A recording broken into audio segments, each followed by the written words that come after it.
Hello friends, మీరు కూడా మల్లె చెట్టుల్ని ఇంటి దగ్గర పెంచుకోవాలనుకుంటారా? మరి ఇంకెందుకు ఆలస్యం, పెంచుకోండి. కానీ ఒక స్మాల్ చిట్కా ఒకటి పాటించండి. దీనికి ఆవు పేడ బాగా ఎండబెట్టి వేయండి. ఇంకా లేదంటే మీకు అది అవైలబిలిటీ లేకపోతే కూడా ఒకవేళ అరటిపండు తొక్కలు అలాంటివి వేయండి. చాలా బాగా వస్తాయి. రెగ్యులర్గా వాటర్ మాత్రం ఇవ్వండి. ఇంకా చాలా చాలా సీక్రెట్ ఒకటి ఉండదు.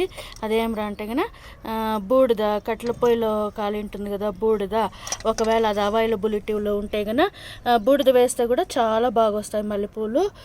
మిగతా చెట్లకు లేదు, ఓన్లీ మల్లె చెట్టుకు మాత్రం కొంచెం బూడిద ఇస్తే కనుక బాగా వస్తుంది. మేము అదే భోగి పండుగ రోజు పొంగల్ చేసినాం కదా టెర్రస్ పైన, అప్పుడు కొంచెం బూడిద ఉన్నింది. అది కొంచెం కొంచెం ఇచ్చినాను అంతే ఫ్రెండ్స్. చాలా బాగా వచ్చినాయి ఫ్లవర్స్. రోజు కోస్తా ఉంటే కూడా నాకు హ్యాపీగా ఉంటుంది.